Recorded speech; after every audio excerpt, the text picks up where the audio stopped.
dalam mencipta satu teknik yang dikenali sebagai teknik Squid Game. Lihat video ini sehingga akhir supaya anda tahu apa itu teknik Squid Game.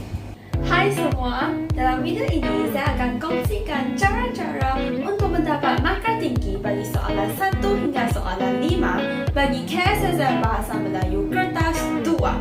Sebenarnya soalan 1 hingga soalan 5 memerlukan banyak latihan, tetapi sebelum kawan-kawan mula membuat latihan, anda mesti tahu teknik-teknik spesial dan juga cara-cara untuk menjawab semua soalan ini. Baik, kita mula. Soalan 1, morfologi. Dalam bahagian ini, anda diminta untuk menyenaraikan perkataan-perkataan daripada petikan yang diberikan dan juga membina ayat menggunakan perkataan yang telah disenaraikan. Oleh itu, kawan-kawan mestilah tahu apakah kata-kata yang diminta oleh soalan. Sebenarnya, tidak banyak kata-kata dalam DSKP tingkatan 4 dan juga tingkatan 5. Oleh itu, baca dan fahamilah semua kata-kata tersebut dan anda pasti akan dapat skor markah penuh dalam bahagian ini. Hal ini demikian kerana anda tidak perlu membina ayat yang terlalu sukar. Ayat tunggal sahaja pun boleh dapat markah penuh. Di sini saya telah menyenaraikan beberapa jenis kata yang mungkin akan keluar dalam SPM anda. Yang pertama ialah kata masyhur. Kata masyhur sangat terkenal, jadi kawan-kawan tolonglah ambil perhatian bagi kata masyhur. Kata masyhur boleh dibagikan kepada kata masyhur berjarak dan juga kata masyhur bercantum.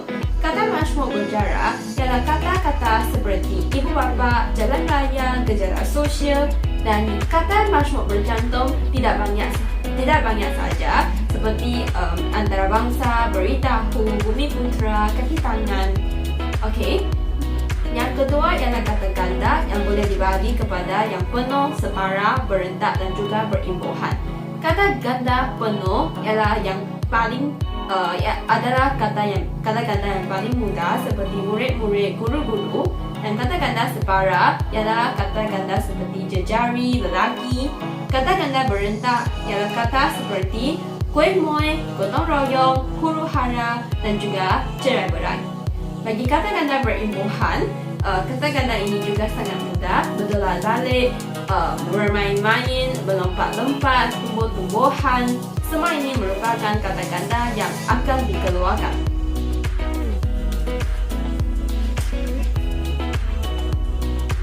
Seterusnya ialah kata kerja.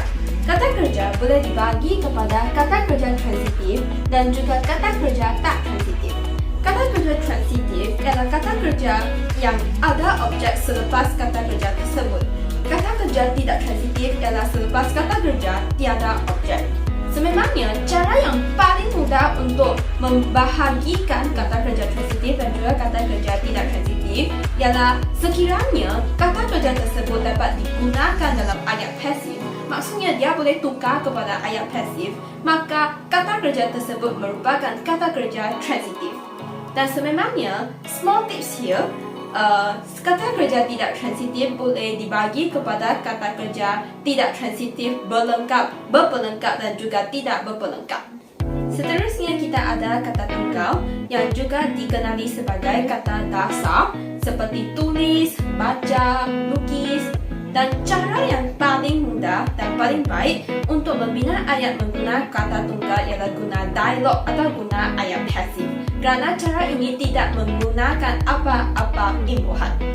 Selepas itu kita ada kata nama yang boleh dibagi kepada kata nama khas, kata nama am dan juga kata ganti nama diri. Ini sangat mudah saja, saya tidak akan menjelaskannya. Dan seterusnya kata adjektif ada 9 bahagian. Dan semua bahagian ini anda mesti tahu apa kata adjektif yang boleh digunakan. Kemudian kata bilangan. Kata bilangan boleh dibahagi kepada kata bilangan tentu, tidak tentu, himpunan, pisahan dan juga pecahan.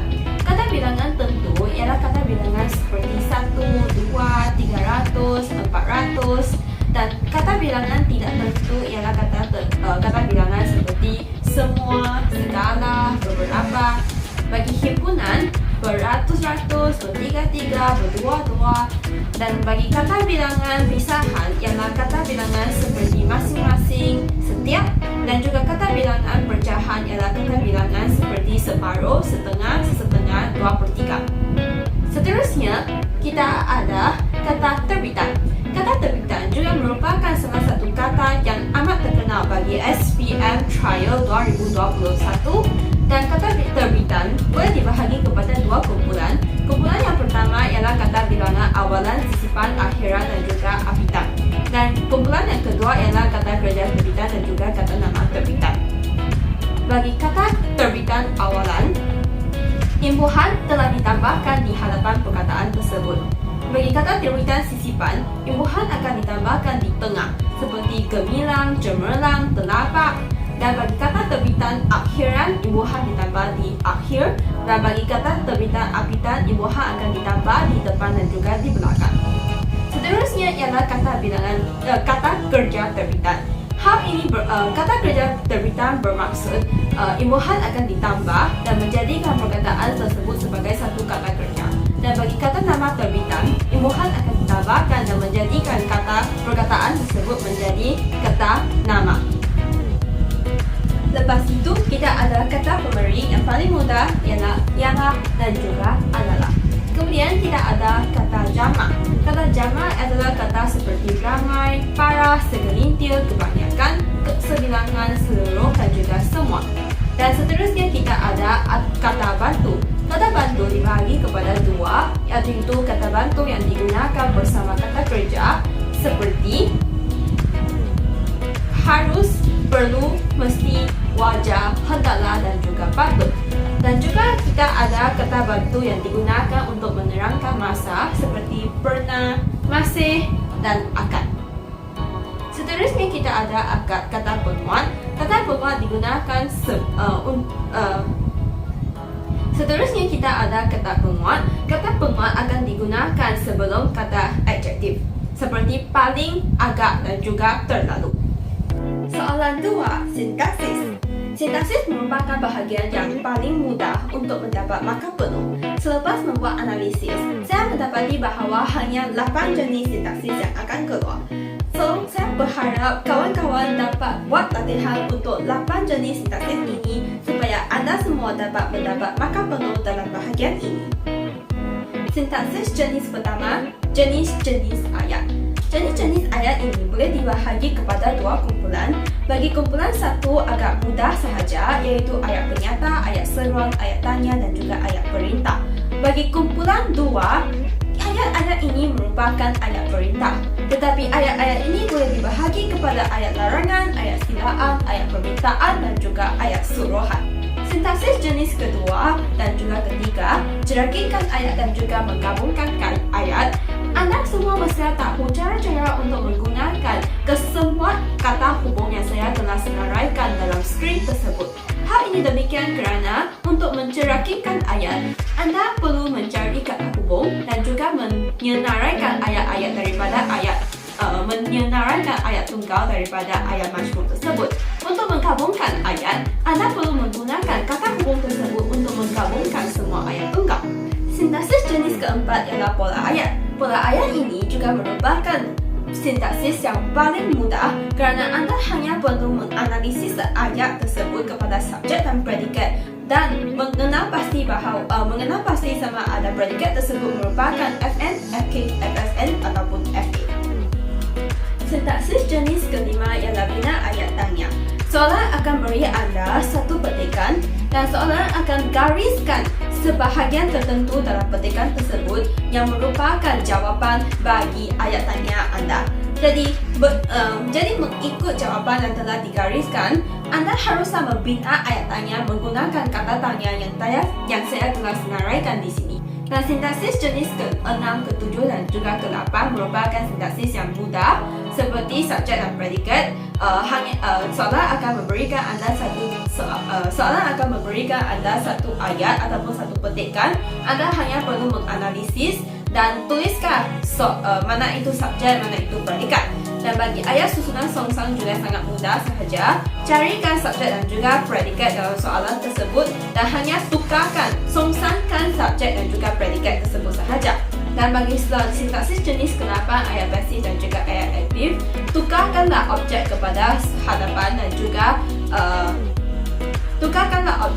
dan bagi sintaksis jenis ke-8, tukarkan objek ke hadapan dan juga tambah di bagi semua kata kerja. Tetapi, bagi kata ganti nama diri pertama dan juga kata ganti nama diri kedua, anda tidak boleh menggunakan di. Soalan ketiga, penyuntingan. Saya rasa penyuntingan ini merupakan bahagian yang paling susah untuk mendapat markah penuh dalam kertas 2 BM. Penyuntingan ini dibahagi kepada 3 bahagian: kesalahan ketabahasa, kesalahan ejaan dan juga kesalahan imbuhan. Sememangnya ketiga-tiga kesalahan ini akan muncul dalam setiap petikan. Soalan akan beri anda satu petikan dan dalam petikan tersebut anda haruslah mencari ketiga-tiga kesalahan yang saya telah senaraikan di sini. Oleh sebab soalan ini agak susah, saya telah mencipta satu teknik yang dikenali sebagai teknik Squid Game untuk membantu anda semua. Sememangnya saya telah mengaplikasikan teknik tersebut dalam peperiksaan SPM saya dan saya mendapati bahawa teknik ini amatlah berfungsi dan juga berfaedah. Biasanya, segi 4 akan digunakan untuk kesalahan yang saya pasti salah, saya pasti dia salah dan saya kena betulkan. Bulat digunakan untuk kesalahan ataupun perkataan yang saya tidak pasti betul ataupun salah. Segitiga ini merupakan rahsia saya. Saya menggunakan segitiga ini untuk perkataan yang saya pasti tidak ada kesalahan pada kali pertama saya membaca petikan tersebut. Hal ini demikian kerana setiap kali kita tidak mencukupi kesalahan dan akhirnya kita akan memerah otak dan mencari perkataan daripada perkataan tersebut dan mencari perkataan daripada petikan tersebut dan akhirnya kita akan tukar perkataan yang betul kepada perkataan yang salah. Saya yakin banyak daripada anda telah membuat kesalahan ini sebelum ini. Jadi saya harap kesalahan ini tidak akan diulangi lagi. Jadi saya menggunakan segitiga untuk mengingatkan saya bahawa perkataan ini tidak salah. Saya tidak boleh menggunakan perkataan ini untuk membuat kesalahan dan betulkan perkataan tersebut. Soalan 4, Bahasa Melayu Standard. Sememangnya, Bahasa Melayu Standard ini akan disemak secara holistik dan bukan perkataan demi perkataan. Oleh hal yang demikian, saya rasa bahagian ini juga tidak susah untuk mendapat markah tinggi. Mungkin dapat markah penuh sesah sedikit, tetapi anda mesti boleh dapat markah daripada bahagian tersebut. Jadi jangan putus asa. Kita akan tukarkan bahasa Melayu klasik kepada bahasa Melayu standard dalam kedua-dua proses tradisional tersebut. Terdapat beberapa peraturan yang anda mestilah patuhi dalam menukar bahasa klasik kepada bahasa standard. Yang pertama, semua perkataan klasik perlu ditukar kepada perkataan moden. Yang kedua, perkataan bahasa istana untuk kerabat diraja perlu dikekalkan dan tidak boleh ditukarkan. Yang ketiga, ayat cakap ajuk dan dialog perlu dikekalkan. Janganlah tukar ayat cakap ajuk kepada ayat penyata. Yang keempat, gugurkanlah perkataan pun ataupun lah. Yang kelima, susun ayat supaya ayat tersebut lancar. Yang keenam, tidak boleh tambah atau buang perkataan dengan sesuka hati sahaja. Soalan 5, peribahasa. Hafalkanlah semua peribahasa dalam buku teks tingkatan 4 dan tingkatan 5 dan anda pasti boleh dapat markah penuh. Terdapat beberapa jenis soalan yang akan keluar bagi soalan 5. Contohnya, nyatakan maksud peribahasa, tuliskan peribahasa yang sama maksud ataupun isi tempat kosong bagi situasi yang telah diberikan, atau anda akan diminta untuk menyenaraikan peribahasa yang sesuai dengan situasi yang diberi. 4 jenis ini merupakan 4 jenis soalan yang paling popular dalam SPM. Terima kasih kerana menonton video ini sehingga akhir. Sekarang saya akan memberikan anda semua hadiah percuma. Pertama sekali, subscribe kepada YouTube channel dan juga Telegram channel kita. Kedua, berikan komen anda tentang video ini di Facebook page kita. Yang ketiga, isikan Google Form yang saya telah berikan berserta dengan video ini dan anda akan menerima satu nota lengkap yang saya buat untuk video ini. Sekiranya anda menghadapi apa-apa masalah yang berkaitan dengan bahasa Melayu, anda boleh message saya melalui WhatsApp, Instagram, Facebook dan juga Telegram. Saya berharap anda akan mencapai keputusan yang cemerlang dalam peperiksaan yang akan datang. Terima kasih dan bye-bye.